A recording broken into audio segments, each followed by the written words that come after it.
Most people think the UFO phenomenon started with the Roswell incident. It didn't. 2 weeks earlier, a pilot flying around Mount Rainier and saw something that would spark a nationwide wave of UFO sightings and change how modern society sees its place in the universe. This is the story of Kenneth Arnold and the birth of the flying saucer. The history of UFOs can be traced back to early cave drawings, paintings, and folklore, but the modern era of UFOs is typically connected to the Roswell incident in 1947. Near Roswell, New Mexico, a UFO crashed on Mac Brazel's ranch, leading to unknown materials being discovered in what eventually transpired into rumors of alien bodies in Area 51. About a piece of metal,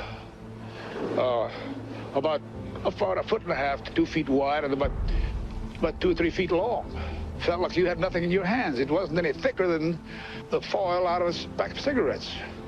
The thing about that got me is that you couldn't even bend it, you couldn't bend it. Even with a sledgehammer would bounce off it.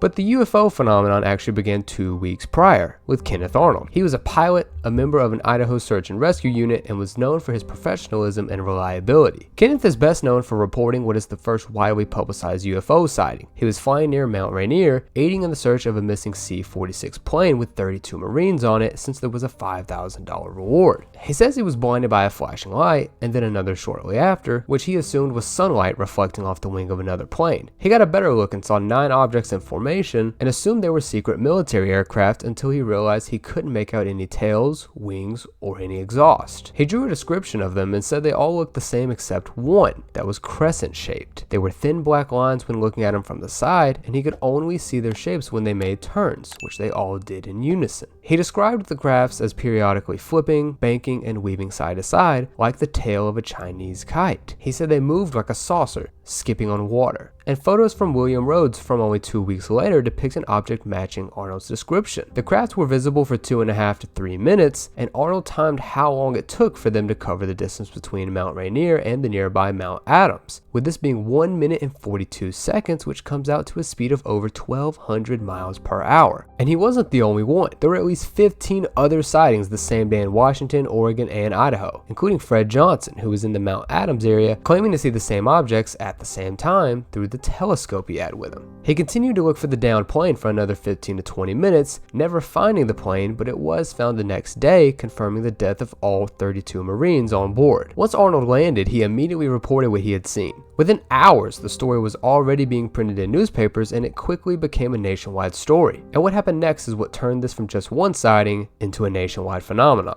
This sighting led to what is known as the UFO wave of 1947. There were 200 additional sightings that same week, over 850 sightings within 1 month, and over 2,000 reported sightings by the end of the year. When Arnold's story got to the media, Bill Paquette, a newspaper reporter from the East Oregonian, paraphrased Arnold's saucer skipping on water description and coined the term flying saucer. This led to Kenneth Arnold being credited with creating the term flying saucers, and led to this being a popular term even used today, despite Arnold emphasizing on multiple occasions that he never described them that way. He said that they flew in a saucer-like fashion. Newspapers changed it to him saying that they were flying saucers. Arnold was so upset about how the media twisted his story and caused him to be ridiculed that in an interview years later he said, "If I ever saw a 10-story building flying through the air, I would never say a word about it, due to the fact that I've been ridiculed by the press to such an extent that I'm practically a moron in the eye of the majority of the population of the United States." He hid from the public eye for decades, making a rare appearance in 1977 in Chicago at the first International UFO Conference. He claimed he had seen the same objects on 3 other occasions and had spoken with other Pacific Northwest pilots who had seen them on at least 8 other occasions. Arnold never ended up making any money from his sighting and said it actually hurt business, since he would encounter large groups of people asking him questions at every business stop he had. Arnold claimed he was contacted by others who saw the same objects, including pilots from United Airlines and Army pilots that said that they had been briefed that they would potentially see objects matching the same description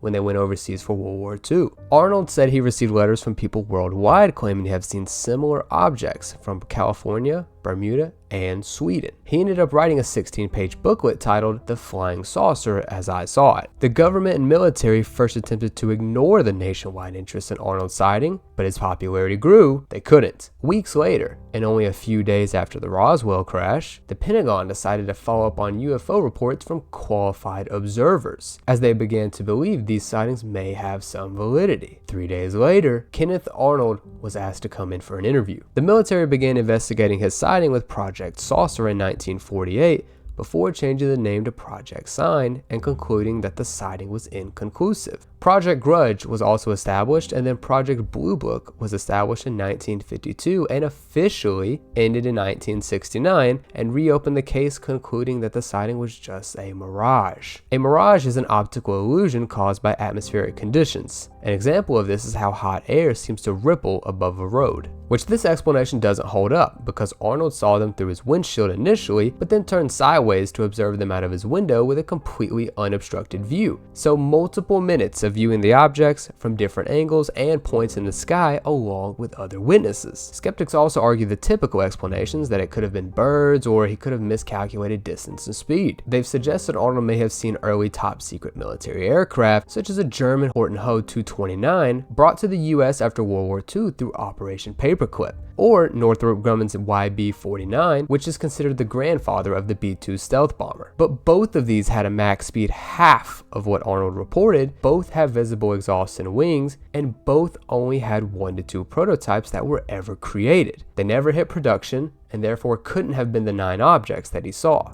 The YB-49's first test flight was also in October of that year, 4 months after the sighting. Additionally, both crafts had catastrophic test flights resulting in crashes and deaths, with both YB-49s being crashed, one killing the entire crew and the other being destroyed in a fire. So what did Kenneth Arnold see that day? Secret military aircraft, a natural phenomenon, or something unexplained? Regardless of what it was, it changed the way we look at the UFO phenomenon today. So what do you think that he saw? Make sure to comment down below and don't forget to like and subscribe.